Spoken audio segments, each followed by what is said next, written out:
Perhatikan, setidaknya ada beberapa amalan-amalan pokok yang kalau dikerjakan akan meningkatkan iman, bahkan memunculkan kenikmatan iman yang disebut dengan halawatul iman. Satu, saya agak cepat langsung ke eksekusi amalan. Amalan yang paling pokok, satu, salat. Satu apa? Salat. Karena itu ketika Allah menyebutkan kalimat iman pertama dalam Al-Quran, setelahnya langsung bersanding dengan kalimat salat. Al-Baqarah ayat 3. Alladzina yu'minuna bil ghaib wa yuqimunas shalah. Dan kalimat imannya berubah jadi fi'il mudhari. Dari amanu jadi yu'minun. Silakan lihat. Biasanya Allah panggil ya ayyuhalladzina amanu, ya ayyuhalladzina amanu. Yang ini spesial. Begitu kita diminta mengerjakan sholat, kalimat imannya berubah menjadi fi'il mudhari. Alladzina yu'minun, bukan amanu. Fi'il mudhari punya 3 arti. Lebih bergerak dibandingkan fi'il madhi. Dalam bahasa Inggris disingkat dengan present, continuous, dan future. Sekarang, terus menerus, dan sampai kapanpun. Jadi ada amalan yang kalau kita kerjakan dengan baik, maka amal itu akan menjaga iman kita dari sekarang terus menerus sampai kapanpun saat kita kembali kepada Allah Subhanahu wa taala. Seakan Al-Quran ingin mengatakan, hei, kalian yang sedang beriman kepada Allah yang gaib, yang tak tampak dalam pandangan, kalau iman kalian ingin terus kalian pertahankan, terus kalian jaga, tertanam dalam jiwa, baik sekarang, terus menerus, sampai kamu kembali kepada Allah Subhanahu wa ta'ala, saya turunkan amalan yang kalau engkau kerjakan itu, maka akan hadirlah sifat iman seperti itu. Apa amalannya? Wa yuqimunas shalah. Salat. Karena itu cek. Semua nabi yang pernah bertugas di bumi, semuanya salat. Untuk mempertahankan iman mereka kepada Allah dan menunjukkan kepada kita saking pentingnya sholat, semua nabi sholat, Pak. Di sholat itu ibadah pokok yang tidak hanya diperintahkan pada Nabi Muhammad SAW dan umatnya, tapi semua nabi yang pernah bertugas di bumi semuanya sholat. Nabi Musa sholat, buka Quran surah ke-20 ayat ke-14. Kata Allah, innani anallahu la ilaha illa ana fa'budni. Saya Allah, tidak ada Tuhan selain saya yang layak dipertuhankan, maka sembah saya. Bertanya Musa, bagaimana ya Allah cara menyembahmu? Wa aqimis sholata li dzikri, tunaikan salat sebagai zikir kepadaku. Nabi Musa salat. Nabi Zakaria salat. Buka Quran surah ketiga ayat 38 sampai 39. Hunalika da'a Zakaria rabbah, qala rabbi habli min ladunka dzurriyyatan thayyibah innaka sami'ud du'a. Di mihrabnya itulah kemudian Zakaria berdoa kepada Allah Rabbnya, ya Allah anugerahkan saya keturunan. Mereka mengatakan saya enggak akan punya keturunan karena saya terbatas. Saya minta kepadamu yang tidak punya batas dalam pemberian. Engkau pasti mendengar doa saya. Kapan doa itu disampaikan? Ayat 39-nya. Fanadatul malaikatu wa huwa qaimun yusalli fil mihrab. Annallaha yubashshiruka bi Yahya. Maka datang malaikat memberikan kabar gembira. Allah menjawab doamu. Kapan doa itu disampaikan? Saat beliau sedang sholat, masih berdiri dalam sholatnya di mihrab. Nabi Zakaria sholat. Nabi Isa alaihissalam, Yesus Al-Masih, Mesiah, Nabi Isa sholat. Buka Quran surah ke-19 ayat 31 sampai 33. Nabi Ismail alaihissalam, kakek moyang yang Nabi Muhammad SAW yang ke-29 sholat. Buka Quran surah ke-19 ayat ke-55. Bahkan beliau meminta keluarganya semua sholat. Wa kana ya'muru ahlahu bis sholah. Urutkan sampai ke atas. Muhammad sallallahu alaihi wasallam bin Abdullah bin Abdul Muttalib bin Hashim bin Abdul Manaf bin Qusay bin Murrah bin Kilab bin Ka'ab bin Ghalib bin Fihr bin Malik bin Nadar bin Kinana bin Khuzaimah bin Mudrika bin Ilyas bin Nizar bin Mudar bin Ma'ad bin Adnan bin Addi bin Adri bin Muqawwam bin Nahur bin Tarikh bin Ya'rub bin Yasjub bin Nabit bin Ismail alaihissalam bin Ibrahim alaihissalam bin Azar atau bin Nahur bin Abir bin Kinan bin Arfakhshad bin Sam bin Nuh alaihissalam bin Mikhlail bin Matushalah bin Kinan bin Anwas bin This bin Adam alaihissalam. Kalau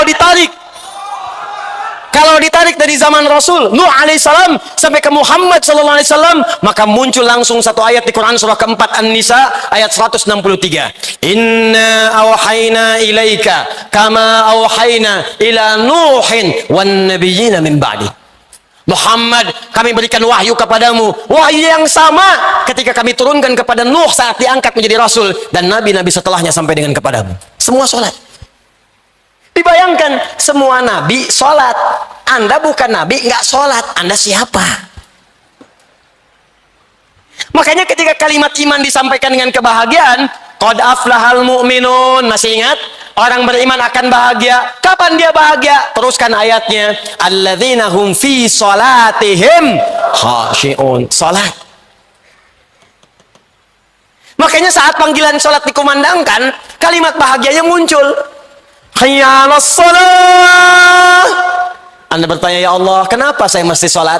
Perhatikan jawaban Allah. Lewat suara muadzin itu. Hayya 'alal falah. Falah. Saya panggil kamu sholat supaya kamu bahagia. Supaya kamu sukses. Kamu nggak sholat semuka langit dan bumi, tidak akan menurunkan status saya sebagai Tuhan. Kamu sholat itu bukan saya yang butuh, kata Allah, kamu yang butuh. Makanya ketika Anda diminta sholat, kalimatnya oleh Allah dibuka dengan kalimat minta. Punya masalah apa? Minta sini, minta. Dan kalimat imannya disebutkan. Quran surah kedua ayat 153. Paling kanan sebelah bawah di mushaf. Al-Baqarah ayat 153. Ya ayyuhalladzina amanu. Imannya dulu. Ista'inu bis-sabri was-shalah. Kalau punya masalah, sabar terima. Lalu datang kepadaku lewat sholat, minta dalam sholat, aku kabulkan. Makanya setiap bacaan dalam sholat isinya doa. Dalam kitab fikih disebut as-sholatu hiya doa. Sholat itu adalah doa. Jadi kalau kita sering sholat dengan baik, imannya terangkat, doanya dijawab, hidupnya nikmat. Sholat. Bagaimana cara sholat yang benar yang bisa menguatkan iman? Maka keluarkanlah semua jenis sholat yang disebutkan dalam Al-Quran dan hadis Nabi SAW. Ini kurikulum yang mau saya ajarkan. Yuk keluarkan semuanya. Kalau yang fardu nggak usah dicatat, yang fardu itu sudah otomatis. Jadi nggak harus dicatat lagi. Subuh, zuhur, asar, maghrib, isya, rumus telepon online terhadap Allah. Rumusnya 24434. Online dengan Allah. Anda online dengan makhluk hampir 5 menit sekali. Online dengan Allah diminta cuma 5 kali, itu pun telat. Anda online dengan kekasih, mama sebentar sayang, sinyalnya belum kuat. Gelisahnya luar biasa. Terlambat dengan Allah, online cuma 5 kali diminta sehari. Nggak ada kegelisahan itu. 24434. Dalilnya Quran surah ke-17 ayat 78. Quran surah ke-11 ayat 114. Waktunya diatur di Quran surah ke-4 ayat 103. Diminta dijaga di Quran surah kedua ayat 238. Paling kanan sebelah atas di mushaf. Ini yang salat fardu. Aqimis salata liduluki syamsi ila ghasaqil laili wa Qur'anal fajr. Inna Qur'anal fajr kana mashhuda. Dalil salat 5 waktu. Dikuatkan pahalanya di Quran surah 11 ayat 114. Aqimis salata tarafayn nahar wa zulafan minal lail. Innal hasanati yudhibnas sayyi'at. Salat fardu. Disebutkan waktunya di Quran surah keempat ayat 103. Fa idza qadaytumus salata fadhkurullaha qiyaman wa qu'udan wa 'ala junubikum. Fa idza tma'nantum fa aqimus shalah. Innas salata kanat 'alal mu'minin kitaban mawquta. Kata Allah, orang beriman itu pasti tahu waktu salat. Tuh, cek. Ayo cek tuh. Ayo. Kata Allah, bahasa bebasnya. Orang beriman itu kalau benar imannya pasti tahu waktu salat. Ayo lihat sini. Subuh besok jam berapa? Sini, jangan lihat ke atas. Sini. 4. Tuh. 341, 340, 440, 355. Terjadi perbedaan pendapat tentang waktu sholat subuh. Ini menunjukkan Anda berasal dari daerah yang tidak sama. Dan ini menunjukkan bahwa sholat itu benar perintah Allah, bukan karya manusia. Kenapa? Karena sholat itu satu-satunya ibadah yang akan terus dikerjakan selama 24 jam di muka bumi. Karena itu azannya terjadi perbedaan waktu. Surabaya selesai azan, Sidoarjo azan. Itu selesai azan, pindah lagi. Ternyata 24 jam nggak pernah berhenti lafaz azan. Di Mesir selesai azan, Libya azan selesai, Tunisia azan, Tunis selesai, Maroko selesai, Aljazair azan, nyebrang ke Mediterania, Italia, Spanyol, Prancis, terus 24 jam, satu-satunya kalimat di muka bumi yang tidak pernah berhenti 24 jam azan. Kalau itu karya manusia, mustahil bisa demikian. Ini menunjukkan kebenaran risalah Islam. Dan ini menunjukkan sholat saking pentingnya 24 jam gak berhenti. Fardu. Orang beriman tahu waktu sholat. Karena itu kata Allah, kalau sudah tahu waktunya jaga, jangan ketinggalan. Muncullah Quran surah kedua ayat 238. Hafidhu ala sholawat. Hei, saling menjaga. Ingat. Kalimat Qurannya bukan ihfadhu. Kalau ihfadhu hanya ke satu orang, jaga. Tapi kalimat Qurannya hafidhu, menggunakan alif mufa'alah, saling jaga. Ingatkan, share. Anda pulang ke rumah, satu suami, satu istri, 3 orang anak, ada 5 orang di rumah. Tiba-tiba Anda sudah susun jadwalnya, sholat subuh sampai dengan sholat isya. Anda bangun, istri belum bangun, bangunkan dia. Ayo, hafidhu. Anda istri bangun, anak belum bangun, ingatkan dia. Ayo, katanya ingin ke surga.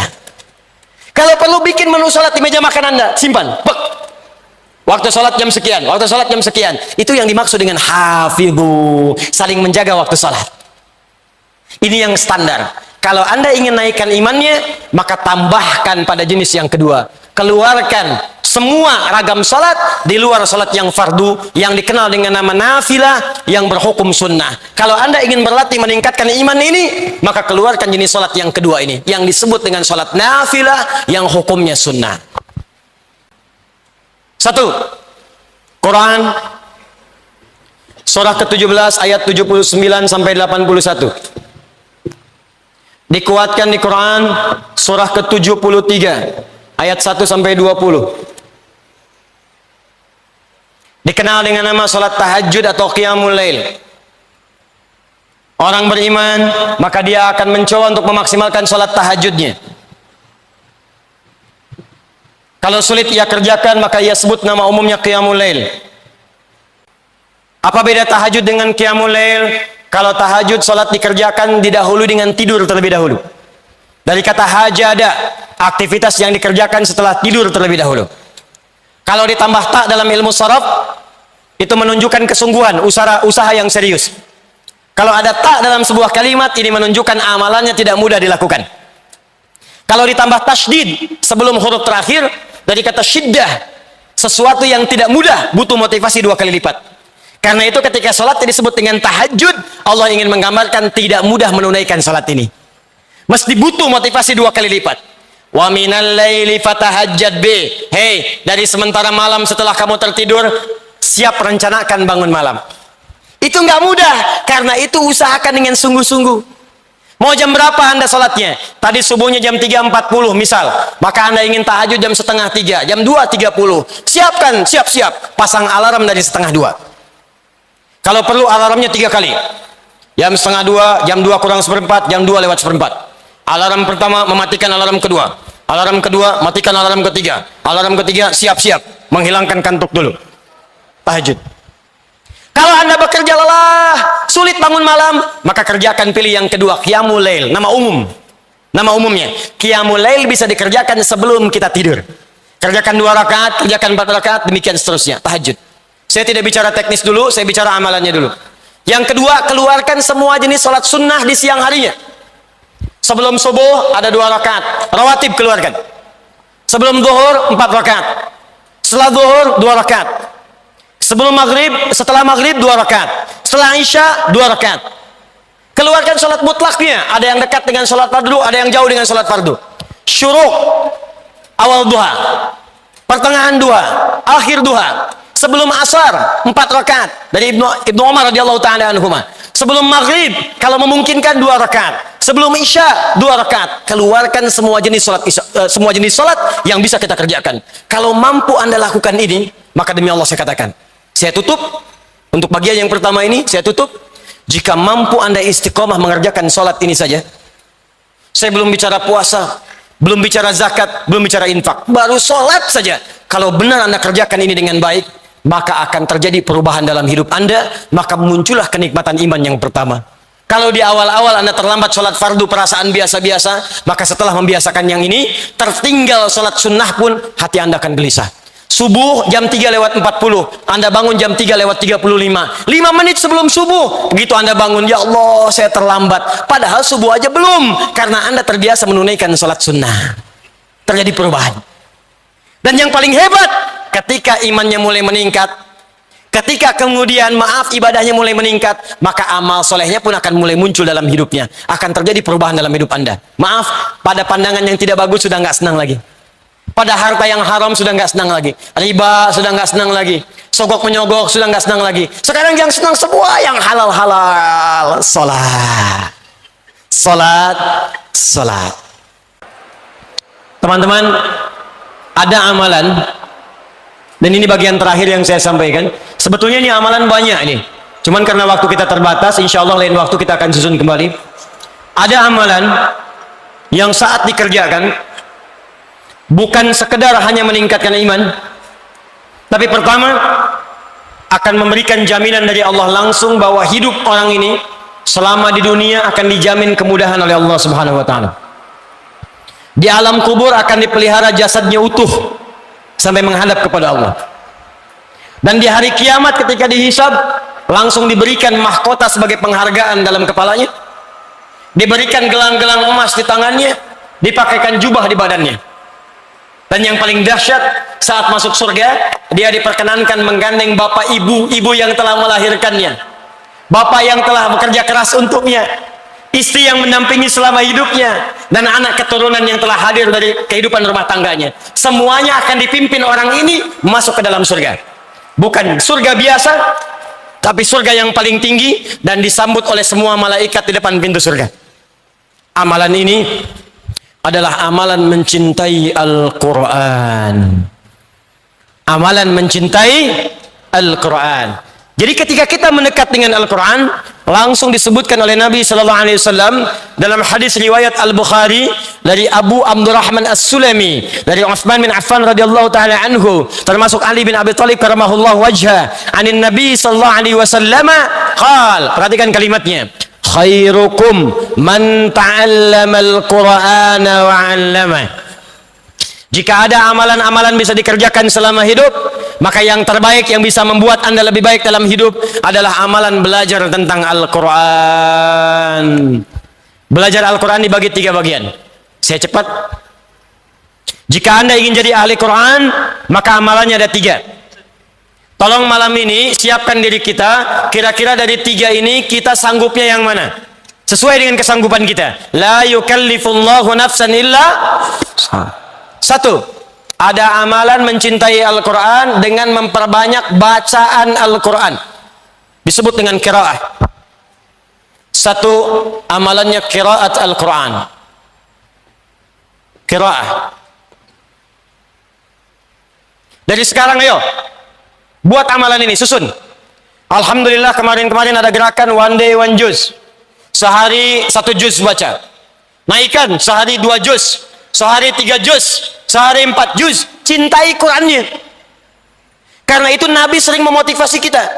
Bahkan kata Nabi, buka hadis riwayat At-Tirmidzi, nomor hadis 2010. Orang yang terbiasa membaca Al-Quran, maka 1 huruf dari Al-Quran itu akan diberikan 10 balasannya.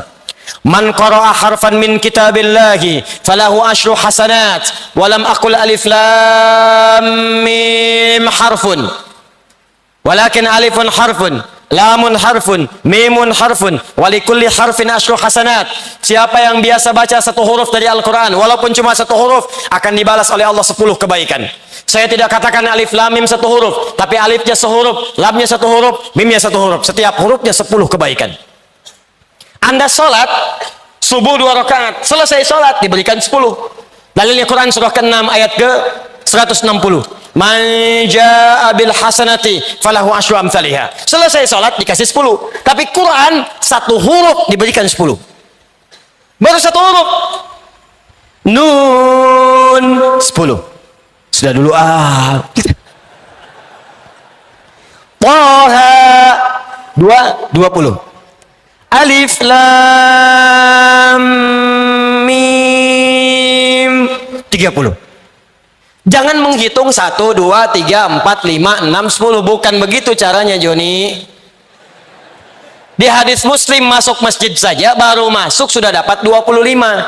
Kata Nabi cara ngitungnya 1 ke 2 500 tahun, 2 ke 3 500 tahun, 3 ke 4 500 tahun. Jadi kalau ada sehari nggak baca Quran, kehilangan berapa ribu tahun Anda pahala di sisi Allah Subhanahu wa taala.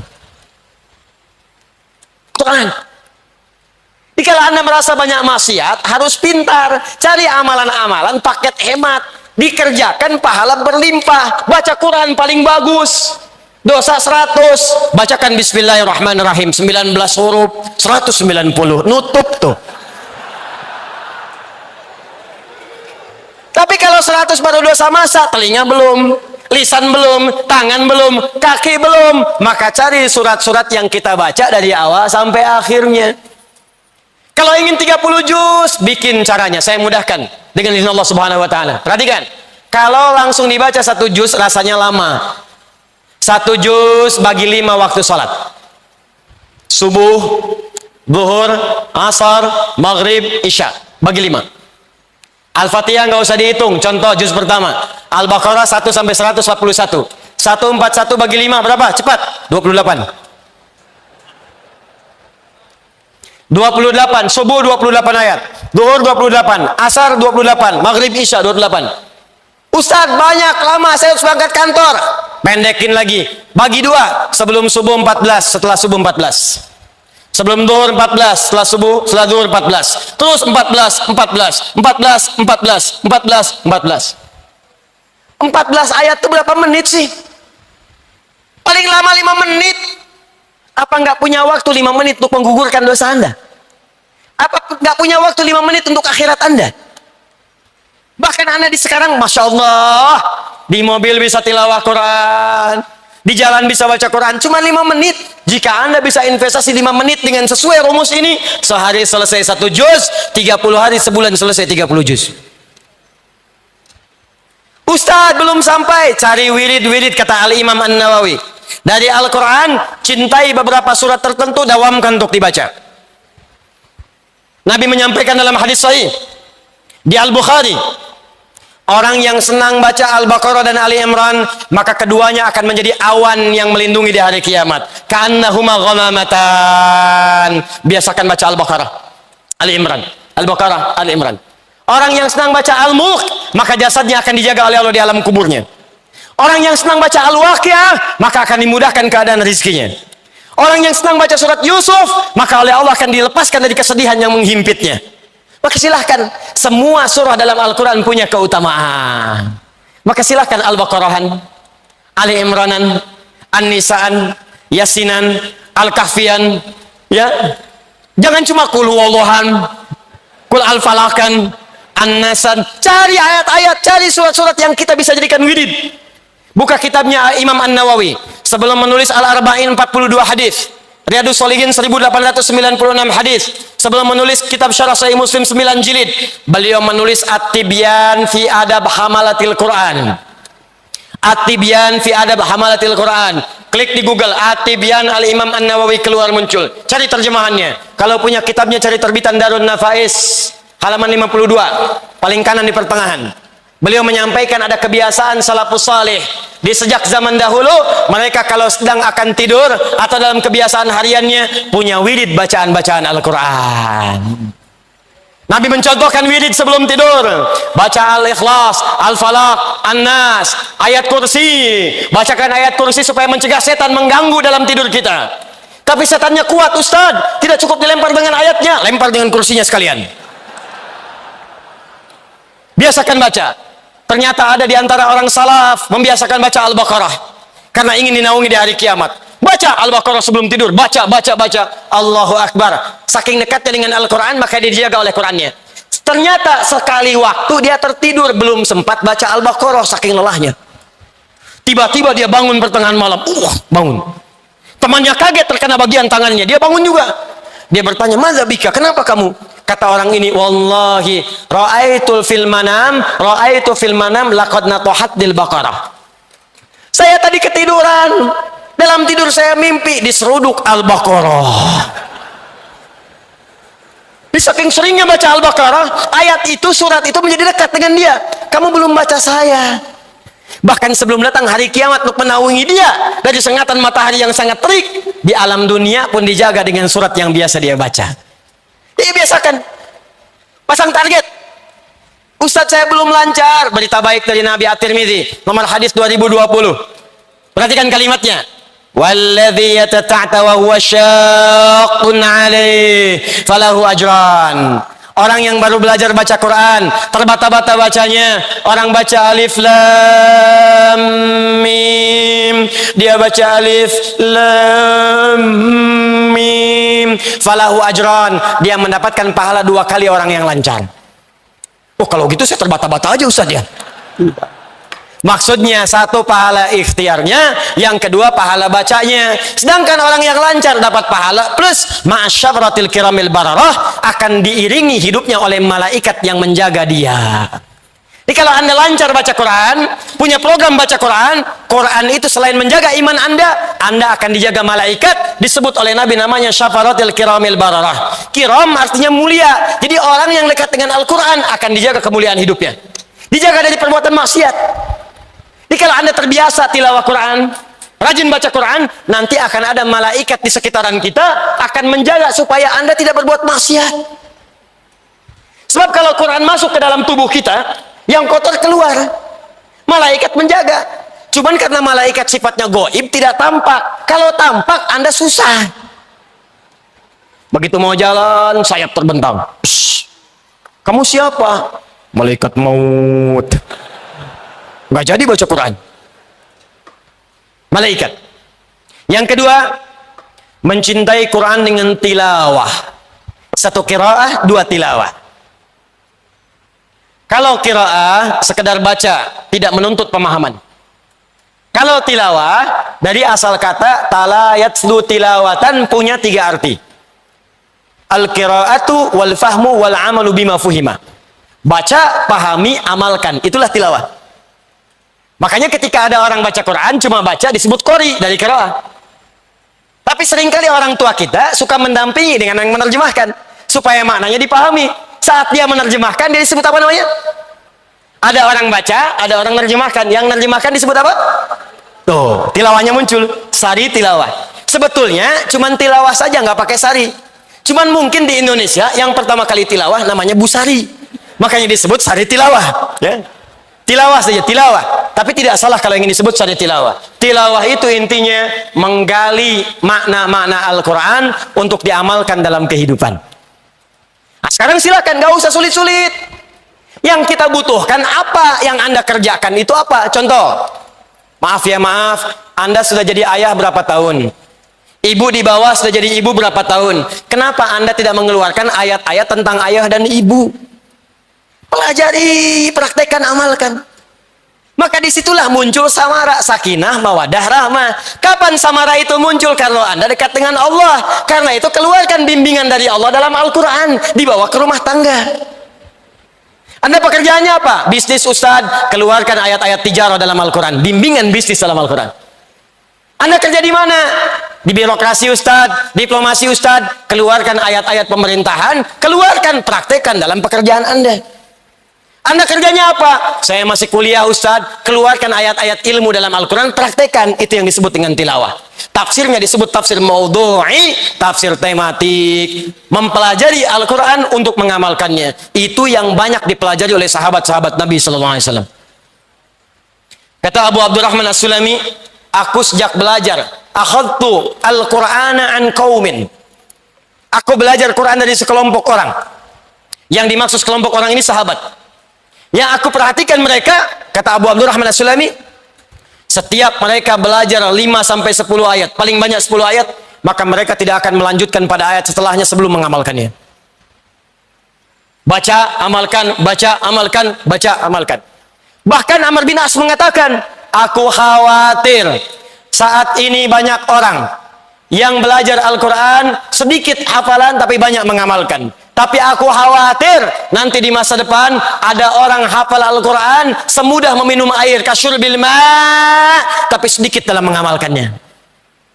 Dikata Amr bin As, aku khawatir nanti ada masa berlomba-lomba menghafal Quran, hafal, baca banyak, hatam, tapi mengamalkannya sedikit. Bahkan ada yang tidak mengamalkan. Hafal Quran tapi zalim. Ini yang kedua. Yang ketiga, ini bagian terakhir, dan ini yang paling dahsyat. Mulailah kita dengan berusaha menghafalkan Al-Quran dengan tujuan mengamalkannya. Dikenal dengan tahfidz.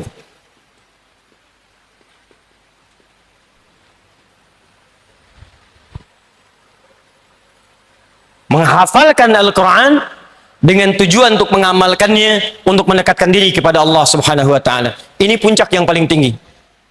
Jika Anda mampu melakukan ini, Allahu Akbar. Pertama, kita akan langsung disebut oleh Nabi sallallahu alaihi wasallam sebagai orang yang terbaik, yang langsung masuk pada lingkungan yang sangat dekat dengan Allah Subhanahu wa Ta'ala. Qala an-nabiy sallallahu alaihi wasallam, ahlul Qur'ani ahlullahi wa khassatuh. Ahli Quran itu adalah orang yang sangat dekat dengan Allah dan dijaga oleh Allah Subhanahu wa Ta'ala. Saat dia kemudian dihisab di hari kiamat, perhatikan cara Allah memuliakannya. Turun Quran surah 35 Fatir ayat 33, paling kiri agak sedikit ke atas di mushaf. Perhatikan kalimatnya. Jannatu adnin yadkhulunaha. Orang ahli Quran itu akan mulai masuk lewat surga Aden. Yuhallawna fiha min asawir. Sebelum masuk akan diberikan perhiasan dulu. Tangannya akan dihiasi gelang-gelang emas untuk membedakan dengan yang bukan ahli Quran. Walibasuhum fiha harir. Dan pakaiannya itu Masya Allah akan terbuat dari sutra. At-Tirmidzi nomor hadis 2015. Wa yulbasu ilaihi tajul karamah. Dipakaikan di kepalanya mahkota kehormatan untuk membedakan dengan yang bukan ahli Quran. Lalu dipanggil orang tuanya kalau dia memfasilitasi anak itu untuk menghafal Quran. Maka dipakaikan di tangan anak itu mahkota untuk kedua orang tuanya di hadapan seluruh penduduk langit dan bumi. Wa yulbasu ilaihi libasal karamah. Maka dipakaikan kemudian pakaian kehormatan. Qurannya mengatakan, ya Allah zidhu, ya Allah tambahkan kepada penghafal, bedakan dengan fasilitator. Fa yulbasu ilaihi libasal karamah. Maka dipakaikan di tubuhnya pakaian kehormatan, pakaian kemuliaan. Maka apa yang terjadi setelah itu? Allahu Akbar. Diminta anak ini menggandeng bapak ibunya, menggandeng pasangannya. Kalau perempuan menggandeng suaminya, kalau laki-laki menggandeng istrinya. Lalu kemudian memimpin keluarga besarnya, anaknya, cucunya, sepanjang mereka beriman semua dan beramal soleh. Muncullah Quran surah ke-13 Ar-Ra'du ayat 23 sampai 24. Pembukanya sama dengan surah Fatir ayat 33. Jannatu adnin yadkhulunaha. Di Fatir, Jannatu adnin yadkhulunaha di Ar-Ra'du. Di surah Ar-Ra'du, Jannatu adnin yadkhulunaha wa man salaha min abaihim wa azwajihim wa dzurriyyatihim. Allah wal malaikatu yadkhuluna alaihim min kulli bab. Dia akan dipertontonkan pada seluruh penduduk langit dan bumi, masuk ke setiap pintu surga, dan malaikat menyambut di setiap pintu surga, mengatakan salamun alaikum bima sabartum. Selamat, Anda saat di dunia telah sabar belajar Quran. Anda di dunia sabar menghafal Quran. Sekarang silakan nikmati semua kenikmatan di surga yang telah disiapkan untuk Anda. Fa ni'ma uqbadar. Tingkat paling tinggi. Maka saat dia akan masuk ke surga, dia diminta membacakan Quran yang ia biasa bacakan saat di dunia. Faqra waqar fa inna akhira qiraatika akhiru manzilatika. Hei ahli Quran, bacakan Quran yang biasa engkau bacakan saat di dunia, maka akhir bacaanmu itu disitulah tempat tinggalmu. Maka di situ banyak terjadi penyesalan. Ada yang baca sampai ayat 5. Ulaika ala hudam mir rabbihim wa ulaika humul muhtadun. Begitu sampai situ selesai di situ. Ada kawannya sampai 10. Fi qulubihim maradun fazadahumullahu marada. Naik lagi. Ketika dibacakan, naik. Semakin tinggi semakin indah surganya. Ada yang 1 juz lebih tinggi lagi, 10 juz lebih tinggi lagi. Yang 30 juz itu yang paling tinggi. Nggak bisa ditukar. Ya Allah, boleh nggak dari Anas dulu? Yang paling tinggi semakin tinggi semakin tinggi. Maka dari itu perhatikan canda orang-orang Palestina. Anak-anak yang banyak sebagian orang menangisi mereka, yang mengatakan kasihan anak Palestina. Banyak orang tidak tahu ternyata mereka dimuliakan oleh Allah. Dan kita yang harus mengevaluasi diri. Jangan-jangan kita yang patut dikasihani. Mereka yang makan roti dibagi 16 potong. Mereka yang mencari air yang kadang-kadang telah diracun itu. Ternyata mereka adalah produk penghafal Quran nomor 1 di dunia. Dari sejak kecil mereka menghafal Quran. Dari sejak kecil mereka didekatkan dengan Al-Quran. Dan perhatikan canda mereka ketika bercanda dengan teman-temannya. Kalau sudah ada yang 30 juz, maka mereka akan bercanda kepada yang 20 juz, 15 juz, 25 juz, 5 juz. Kata yang 30 juz, nanti kalau saya sudah di atas, kamu saya dadahin di bawah ya. Anda sudah sampai kemana? Duhai Anda siapa yang sedang membanggakan diri, yang bercita-cita masuk surga Firdaus, Berapa amal yang telah dikumpulkan sampai malam hari ini? Berapa yang telah kita siapkan? Dan berita baiknya, alhamdulillah di Indonesia sekarang banyak 34 provinsi, hampir seluruh daerah sekarang sedang berlomba menjadi ahli Al-Quran. Kalau Anda tidak memulai, maka Anda terlambat. Anda tertinggal. Saya mendapati satu keluarga, Pak. Suaminya bekerja serabutan, hanya kuli bangunan, kata manusia biasa. Istrinya mengambil kayu-kayu di sawah. Anda kalau datang dimuliakan oleh beliau. Ikan diberikan, makanan diberikan, kumpul seakan-akan nggak ada yang tidak ada. Dan ketika ditanya, istrinya akan berkata istrinya, alhamdulillah, Allah kasih rezeki banyak sama Abi, sebulan bisa dapat 500 ribu. 500 ribu yang bagi Anda cukup dengan pulsa saja. 500 ribu yang bagi Anda cukup dengan pakaian saja. Bagi orang ini, keluarga ini banyak. Ternyata istrinya hafal Quran 7 riwayat. Suaminya yang kuli bangunan itu sudah hafal Quran 30 juz. Anak-anaknya semua hafal Quran 30 juz. Anak kecil sekarang hafal Quran 4 tahun hafal Quran. Kami ada murid belajar di Bekasi sekarang 7 tahun hafal Quran dengan nomornya, dengan posisinya, dengan ayatnya, dengan temanya. 5 tahun hafal Quran buta mata. 64 tahun sudah memulai menghafal Quran. Bahkan mereka maghribnya jam 5.30, jam 5 sudah di masjid. Ada yang berusaha menghafal Quran tinggal 30 hari, menjauh dari keluarganya. Jadi kalau Anda tidak mulai, Anda tertinggal. Anak kecil usia 5 tahun, maghrib masih setengah jam, sudah datang ke masjid untuk sholat berjamaah, menghafal Quran, tinggal sampai isya, belajar sampai setengah 9, pulang ke rumah. Sementara dia belum balik. Anda diberikan 40 tahun, 50 tahun, 60 tahun, pengen masuk surga Firdaus, sampai malam hari ini pun untuk baca Quran masih belum punya waktu. Berapa lama lagi waktu yang Anda butuhkan untuk mendekat kepada Allah?